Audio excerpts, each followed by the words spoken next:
Em primeiro lugar, agradecer o convite e parabenizar, porque eu tenho acompanhado o teu podcast, realmente um nível muito bom, histórias muito boas, né? E você é um cara que Pernambuco, Brasil, né? Acostumou a ouvir sua voz na narração, nas suas apresentações. Então é muito bom ver você aí a todo vapor, não só no podcast, mas em todos os seus projetos. Maravilha, Roberto. E essa é a nossa ideia, né? Surpreender aqui os nossos convidados, porque aqui a gente quer contar a história desses convidados e convidadas que a gente recebe. E quando a gente pensou na ideia, né, do projeto, do podcast, cara, eu quero trazer pessoas que eu queira trocar ideias, que eu queira aprofundar, conhecer um pouco mais e levar essas histórias ao público, que eu acho muito importante. Muitas vezes, em outros projetos, a gente fala muito pouco, né, muito superficialmente, não consegue aprofundar os assuntos, e aqui é uma janela escancarada, né, para a gente aprofundar esses assuntos. Por exemplo, você é técnico de futebol e começou cedo, né? Ali por volta dos 26 anos, você já estava assumindo aí a sua primeira equipe como técnico de futebol. Mas, como quase todo brasileiro, quase toda criança, você pensou em ser jogador de futebol, se tornou jogador de futebol, mas não foi muito longe. Por quê, Roberto? Explica pra gente. Como jogador de futebol, né? Indisciplinado. Porque eu sei, assim, e você é bom de bola. Nas peladas que você participa, os caras respeitam Roberto Fernandes, jogador também. Eu costumo dizer para os atletas, né, de que o que eles não deveriam, o que eles não devem fazer, não façam comigo, porque eu fui professor disso aí, né? Eu não fui jogador de futebol porque eu não tinha a disciplina que um atleta de futebol precisa ter, né? Eu acho que todo mundo sabe disso. Eu sou de Recife, eu estudava no Salesiano, filho de pais da área médica, e eu adorava jogar futebol, mas eu nunca me via como o ser jogador de futebol vai ser o meu ganha-pão, vai ser o meu sustento, né? Eu jogava no colégio, estudei a maior parte da minha vida no Salesiano, tive na base do Náutico, tive na base do Santa Cruz, mas quando chegava o momento do sacrifício, dificilmente eu abria mão da vida de que um jovem de 15, 16, 17, 18 anos gostava de ter, né? E com isso eu acabei abrindo mão, vamos dizer assim, da minha carreira. E uma coisa que muitos anos depois o Muricy Ramalho falou em alguma entrevista, e de imediato eu me vi naquelas palavras dele, e hoje, com a experiência aí de mais de 20 anos como treinador de futebol, eu posso concordar com ele. Existe muita gente que joga muito mais bola do que muitos atletas profissionais.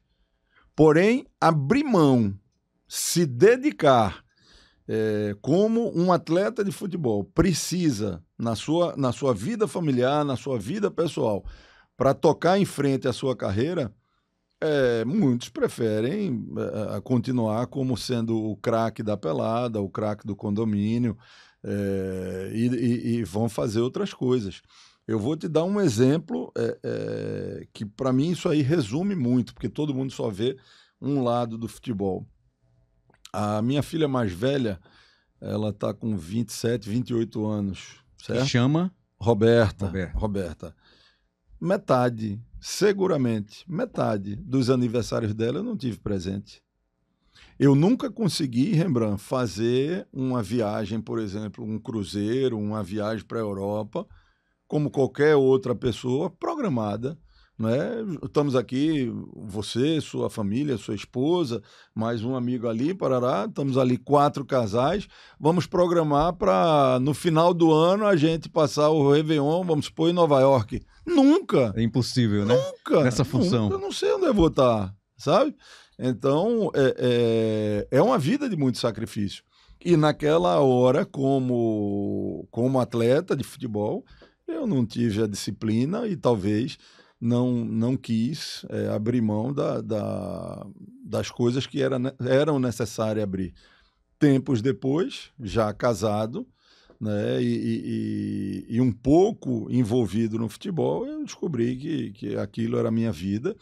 Só que isso era com 24 anos de idade, né, 24, 25 anos de idade. E aí eu acho que era tarde demais para voltar a reiniciar uma carreira como jogador.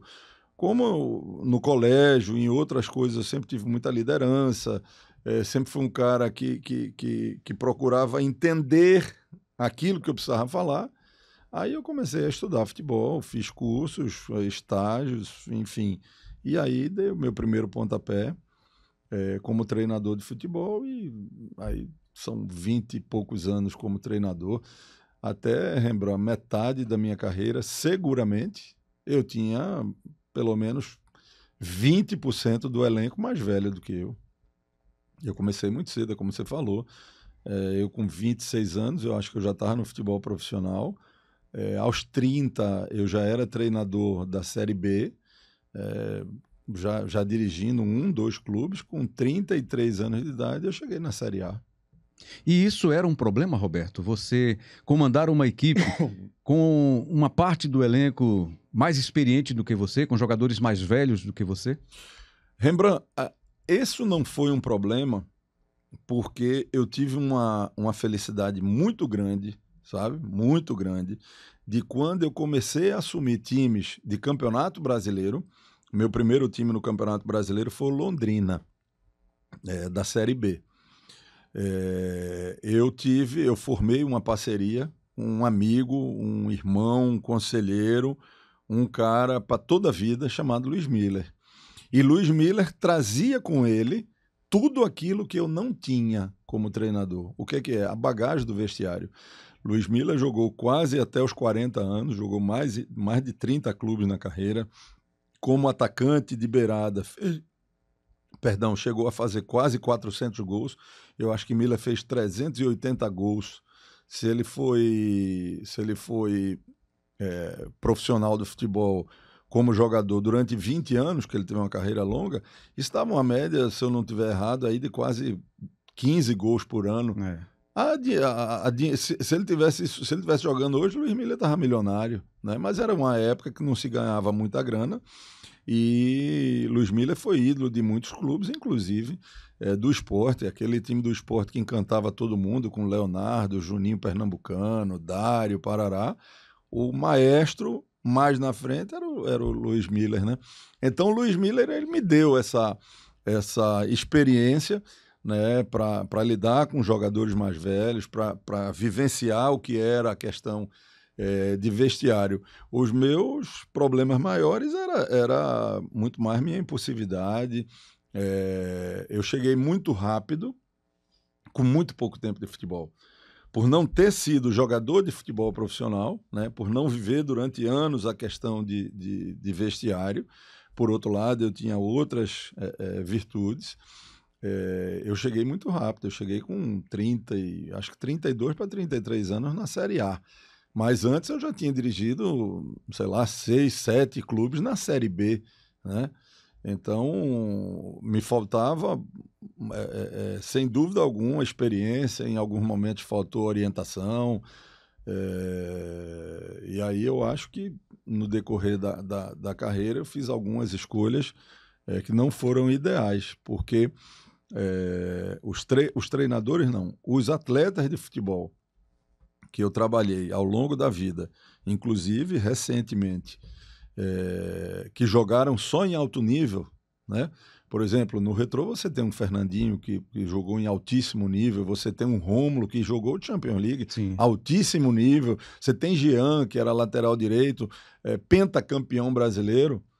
O que esses jogadores falam é referência, né? Por quê? Porque eles trabalharam com os melhores, nos melhores. Não entendem porque que eu não estou numa Série A, numa Série B, né? E aí eu entendo, e teve escolhas minhas, mas teve muito, muito preconceito de mercado.